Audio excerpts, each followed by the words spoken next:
foi, agora foi. Vamos nós, meus amores, bora falar sobre erros, uma maravilhosa oportunidade para se aprender.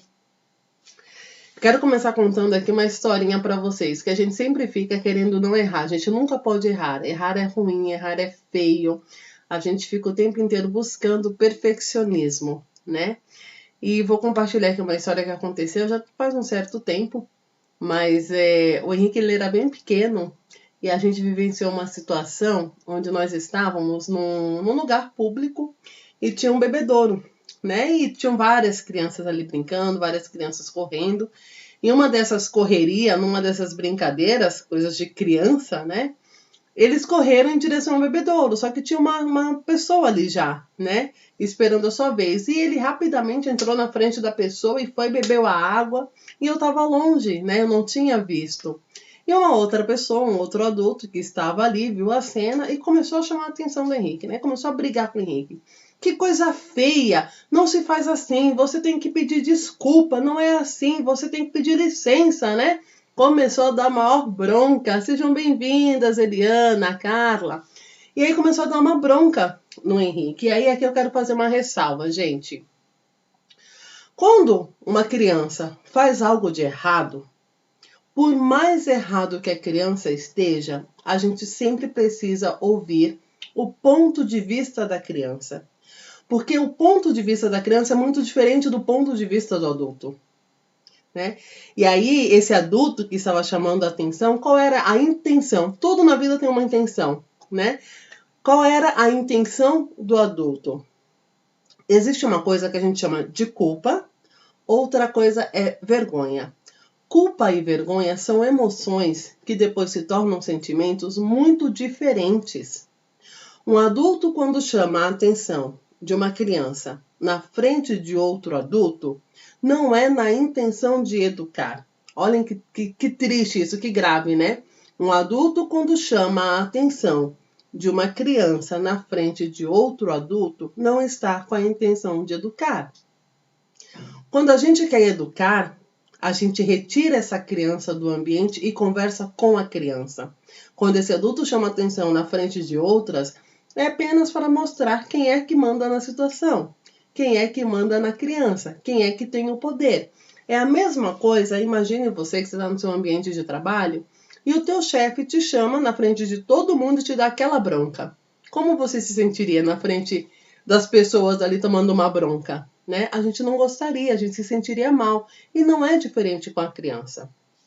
E aí quando essa pessoa brigou, né, chamou atenção, tem uma coisa que a gente chama, né, compartilhar aqui com vocês, na minha primeira graduação em Direito, a gente tem um princípio que se chama exclusão da culpabilidade do réu. O que é uma exclusão da culpabilidade do réu?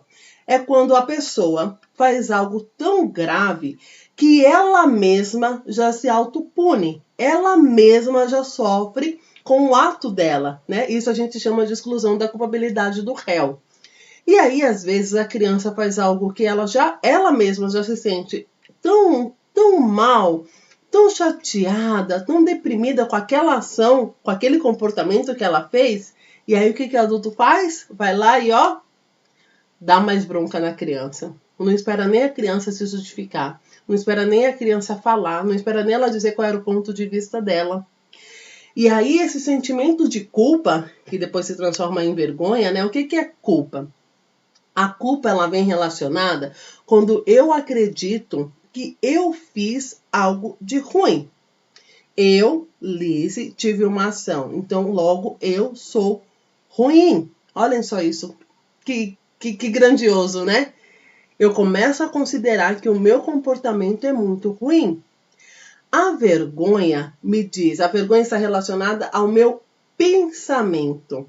Nossa, mas eu sou muito ruim mesmo. Eu começo a reafirmar aquele comportamento para mim. E aí o meu senso de pertencimento vai se desmanchando como nuvem. Eu vou acreditando que eu não pertenço mais àquele lugar, eu não pertenço mais àquele ambiente. E aí eu passo uma vida inteira acreditando que eu não sou bom o suficiente, porque tudo que eu faço eu estrago. Olhem a gravidade do poder que o adulto tem na vida de uma criança. né? E aí eu vou crescendo com esse sentimento. E eu sempre digo que assim, gente, o perfeccionismo, a gente não tem o perfeccionismo, a questão de nunca errar, no intuito de querer ser o melhor. A nossa intenção mais íntima do nosso inconsciente é ser perfeita, esperando o reconhecimento do outro. Faz sentido isso para vocês? Quem tá aqui me diz se faz sentido isso para vocês. A gente fica esperando ser reconhecida pelo outro através do meu comportamento, mas não na intenção de acertar porque aquilo é importante para mim. Eu quero acertar porque eu preciso agradar alguém. Então a gente fica buscando inconscientemente agradar ao outro para me sentir capaz, para me sentir pertencente, para saber que aquelas pessoas se importam comigo, para saber que eu sou importante. Faz sentido aí para vocês?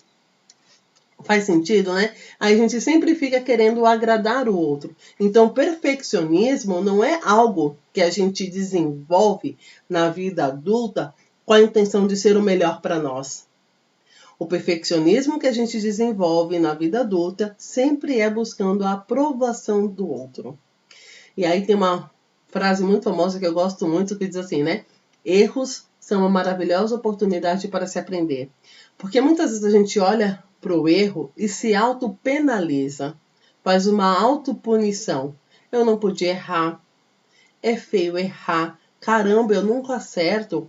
E aí aquela vozinha interna que a gente tem, né, com a gente, sempre vai me levar a não acreditar em mim mesma. Sempre eu vou acreditar que eu não consigo. Uma vez, contar uma outra historinha para vocês. Aqui em casa, né, as crianças sempre... Enfim, eu sempre dei muita liberdade para usarem copos de vidros, né? Não tenho nenhum problema. Se quebrar é só um copo. Copo depois a gente compra outro, né? E aí tinha uma pessoa aqui em casa e o Henrique pegou o copo e caiu o copo e quebrou, né? E na hora eu falei, tudo bem, é só um copo, vamos juntar, né?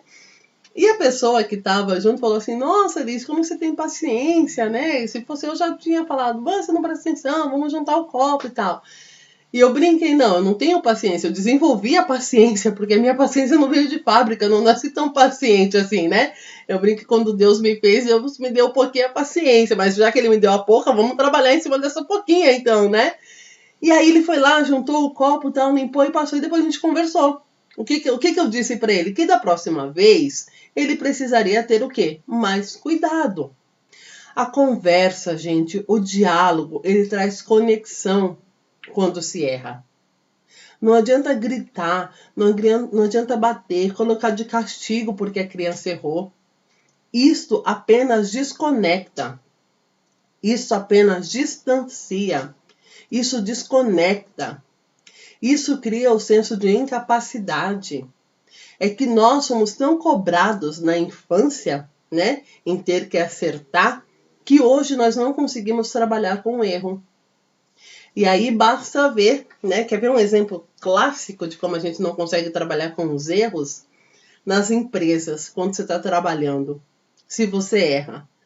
A reunião, normalmente reuniões de equipe, sempre é no intuito de buscar o culpado. E tem pessoas que ficam buscando e fazem questão de apontar o erro. Como se errar não pudesse ser humano. Errar é desumano. Faz sentido? Errar é desumano. Não aceito erros, né? E aí a gente vê pessoas, homens, mulheres, né? Cada um externaliza de uma forma o seu sentimento de culpa, né? Muitas mulheres às vezes vão para o banheiro chorar, e aí fecha a porta porque ninguém pode me ver chorando, verdade, né? Não pode me ver chorando. O homem sai do trabalho pé da vida, não pode falar com nada nem com ninguém, porque errou, não aceita erros, não admite erros. E aí aqui tem um detalhe que é o mais importante. Muitos desses adultos que foram extremamente penalizados na sua infância, transmitem isso para os filhos. Inconscientemente transmitem isso para os filhos. Não aceita erros do filho. Não aceita, por exemplo, que o filho na escola tire uma nota baixa. Como se a nota fosse mais importante que a criança, né? Porque quando se diz, por exemplo, nossa, você tirou 8, não faz mais que a sua obrigação. Aí dá o direito da criança virar e dizer assim, nossa, papai, mas você só trabalha, cadê o nosso jatinho? Não é? Você só trabalha. Entende, gente, a proporção do que leva na nossa vida adulta? A criança tem o mesmo direito. Ela tem o mesmo sentir que tem o adulto. E aí o adulto cobra tanto da criança, cobra tanto dessa criança, que ela não consegue ser quem ela é. E aí a gente tem outro aspecto, né, que a gente começa a levar essa criança para rótulos. Nossa, mas ele não vai bem mesmo na escola. Ele não estuda. E aí o senso de errar cada vez mais vem com uma punição. Cada vez mais eu não aceito que eu posso errar. Cada vez mais eu fico com aquele chicotinho interno, sabe? O chicotinho. Como assim você errou? O que você está pensando da vida? Você não faz nada direito. Você não está prestando. Quantos aí já não ficaram com esses pensamentos? Então a gente tem que ter muita clareza, sabe? A mensagem que eu quero dizer é: o dia que a sua criança errar, seja qual for o motivo, antes de mais nada, gente, a criança precisa sentir que mesmo ela errando, ela ainda é uma criança que é amada. Mesmo quando se erra, eu ainda sou amada, porque o erro é uma coisa, eu sou outra coisa, são coisas distintas. O meu erro não me define. O meu erro não pode me definir enquanto ser humano. Enquanto eu estiver sendo definido por papai e mamãe como o meu erro me caracteriza, quebrei um copo, corri, caiu a minha comida no chão, fui querer ajudar a mamãe e deu errado. Faz sentido? Tudo é visto pelo adulto como erro, né? É visto pelo adulto como erro. E mais essa criança vai se sentindo não amada. Uma vez eu adoro contar essas histórias para vocês, né? Eu atendi uma criança muito fofinha, acho que tinha uns 6 aninhos, né? E a nossa conversa ali no decorrer do nosso atendimento era porque os pais cobravam muito que ele tirasse uma boa nota, né? E era um peso muito grande para uma criança de 6 anos, gente. É muito pesado isso, é muito pesado, né? Tem que tirar a nota X, porque se eu não tiro a nota X, eu não sou considerado bom o suficiente, porque a nota é mais importante do que o ser, né? A nota define o ser, a nota define quem eu sou. A nota vai dizer se eu vou trabalhar na empresa X ou na empresa assado, não é? Mas aquilo que eu sinto, não. Aquilo que eu sinto, tudo bem, não importa, né? E aí essa criança disse para mim, eu queria que meu pai e a minha mãe não se importasse tanto com a nota. E quando essa criança disse isso, que eu queria que meu pai e minha mãe não se importassem tanto com a nota, parece que é um soco no estômago, né? Para quem tá ouvindo do outro lado, né? E eu disse, mas por que você não se importa tanto com a nota, né? A gente precisa saber qual que é o ponto de vista da criança, né? Tia, porque a nota tá sempre lá, a nota não vai mudar. E aí me veio um insight. A nota não vai mudar, mas eu, enquanto ser humano, vou mudar, né? Eu vou crescer, eu vou me desenvolver, e aí eu não posso ser considerado equiparado a uma nota. Por exemplo, né, gente? Mas são vários erros que a gente comete no nosso dia a dia, né? Então a mensagem é, mesmo que a sua criança erre, ela precisa entender que diante do erro, ela ainda assim é amada, ainda assim ela é querida, ainda assim ela é respeitada. E que o perfeccionismo não é com a intenção de melhorar para nós. A intenção inconsciente do meu perfeccionismo é agradar ao outro. E aí eu escuto de muitos adultos, né? Mas eu sou perfeccionista. Um defeito, né? Eu sou perfeccionista. Qual que é o seu defeito, né? Eu sou perfeccionista demais. Não, meu amor, você não é perfeccionista demais. Você tem um senso de querer agradar o outro. Você tem um senso de buscar ser querida, ser aceita. Porque a nossa sociedade não permite erros. A nossa sociedade não permite que as pessoas errem. Faz sentido para vocês, meus amores? Fez sentido? Coloca aqui para mim saber o que vocês acharam. Faz sentido?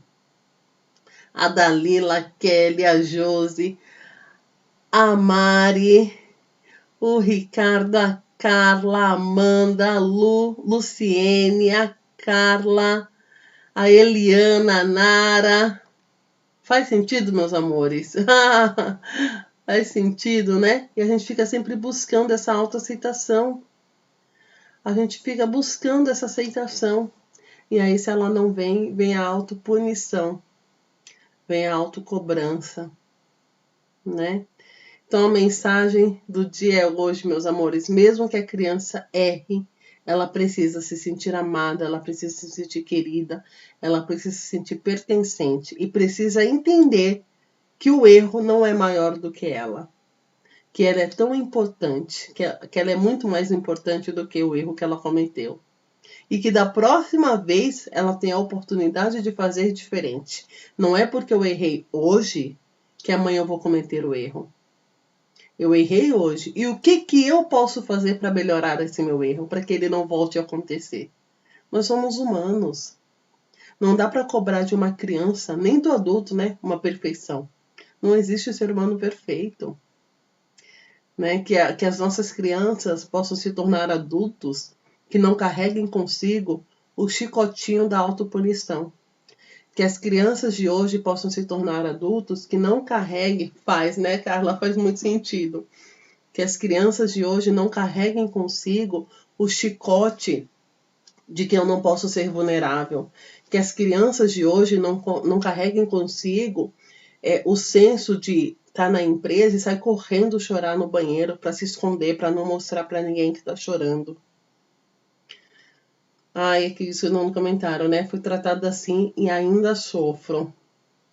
É isso, né, gente? A gente tem uma frase que eu sempre digo assim minha, que é: a gente não quer cometer os erros que os nossos pais cometeram, mas em contrapartida, a gente comete erros diferentes. E por que isso acontece? Porque nós não somos perfeitos. Enquanto a gente não aceitar que a gente não é perfeita, enquanto a gente não tiver essa autoaceitação, a gente sempre vai ficar no papel de vítima. Aí tem outras questões, né? Aquelas pessoas que ficam procrastinando para fazer uma determinada ação. Tudo tem. Eu sempre digo, né, que a infância é um chão que a gente vai pisar pro resto da vida, né? Não existe a possibilidade de, na vida adulta, a gente não visitar a nossa infância. Não existe essa possibilidade. A infância é um chão que nós vamos pisar pro resto da vida. Eu posso estar com 90 anos, 80 anos, né? Eu vou visitar a minha infância. Eu vou visitar a minha infância. E às vezes está tão no nosso inconsciente, né, essa visita, que acontecem as coisas sutis e a gente nem percebe. A gente nem percebe que aconteceu. Amanhã à tarde, me veio um insight que amanhã à tarde vai ter live. Vai ter uma live aqui muito especial, muito, muito especial, com a Nutri. Né? Nós vamos falar sobre alimentação infantil. E aí eu quero trazer para vocês esse olhar de como a nossa alimentação da nossa infância afeta os nossos filhos hoje. Né? Vai ser um assunto bem bacana amanhã às 15h30. Venham que vai ser bem interessante. É isso, meus amores. Eu espero que tenha feito sentido para vocês. Eu espero que vocês consigam olhar para os erros como uma excelente oportunidade de aprendizado. E que a criança que está ao seu lado consiga sentir no corpo que o erro é muito menos importante do que ela vale muito mais. Certos, amores? Ó, um beijo para vocês. Até amanhã às 15h30, uma live aqui sobre alimentação infantil. Certo? Ó, beijo. Tchau, gente. Obrigada. Tchau, tchau.